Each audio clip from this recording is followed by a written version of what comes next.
Hello, movie lovers. Today I'm going to continue on with my Claude Chabrol videos, the five movies that are in this Lies and Deceit Arrow box set that was released earlier this week.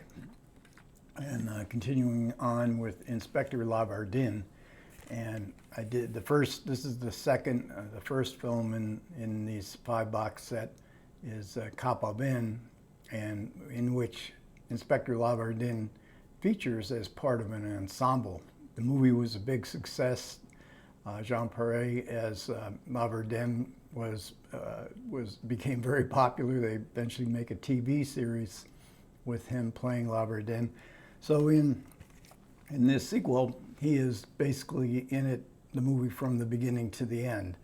And we see before the credits, we see a family at dinner.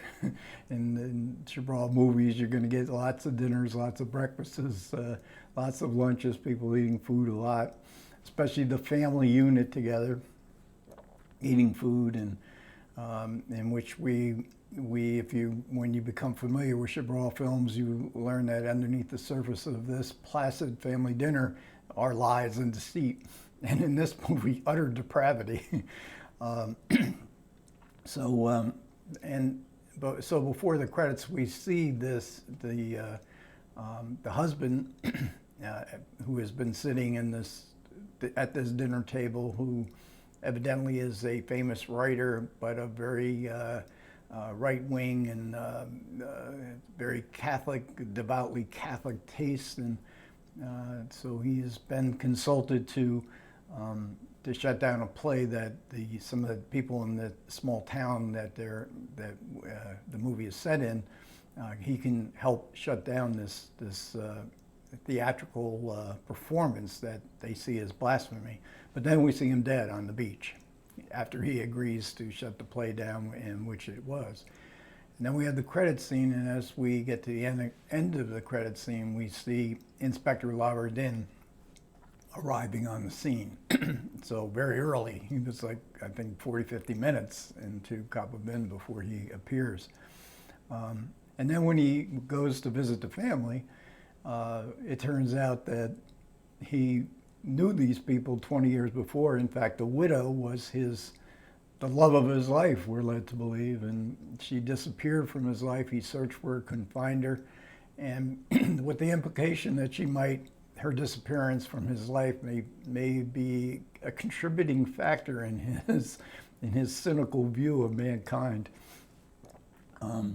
So he's a bit, LAVARDIN is a bit, I wouldn't say he's softened, but he doesn't have the outburst of brutality that he showed in Chabrol. But he's still edgy. He's still a bit of a thug, but he's entertaining, and he meets out his own sense of justice, both in Chabrol and in Inspector LAVARDIN. His own sense of justice. It's not legal, but oddly enough, it's kind of satisfying as far as what the audience would want to happen, even though it's perhaps a bit fanciful in relation to how a cop und flick might actually behave. The widow is played by Bernadette Lafont, and she was in Claude Chabrol's first film about 30 years before this one, and very much, and a few more after that. This is the first time we see her as a blonde, and she'd always been a brunette before, so it's pretty striking if you know who she is. You see her as this blonde. I think she stayed a blonde for the rest of her career. And then her brother is played by Jean-Claude Brialy. Both Lafont and Brialy were in Le Beau Serge, Chabrol's first film. Brialy in his Chabrol's second film, La Cousine. These were the films that really have stood the test of time as an introduction to the new wave. I believe both of them come before Breathless and Truffaut's 400 Blows. So there's a family atmosphere, just in the sense of we have LAVARDIN going back to a family that he evidently was once part of, or almost part of. And of course we have the rural setting that Chabrol always loves. He didn't like to shoot cities. He wanted to come out into the countryside. And we also get a sense that this is a murder. Who killed the family and the remaining family members, the widow, the brother-in-law, the stepdaughter. They don't seem to miss him at all. There's no sentimental aspect to this kind of relationship. But we have a whodunit. We have an Agatha Christie classic whodunit, family house in the countryside, and clues. The mystery itself, it's not it's sort of almost beside the point, because the clues just fall into place. They're discovered quite easily by Inspector LAVARDIN. But we have this Agatha Christie whodunit, and then we have a sort of film noir, the other part of the film, which is in a nightclub with a rather sleazy nightclub owner who LAVARDIN does not like, and you do not want to get on LAVARDIN's bad side, believe you me. And then in this film noir, we get these kind of nightclub scenes, drugs, sex, underage clientele. We get spying. We get the Hitchcock subjective camera as people are being followed in order to uncover the secrets and the lies that they are hiding away. So even though the mystery is, I mean, it's not that it isn't compelling, but it's just part of the behavioral. What we're studying is people's behavior under pressure. What are they hiding?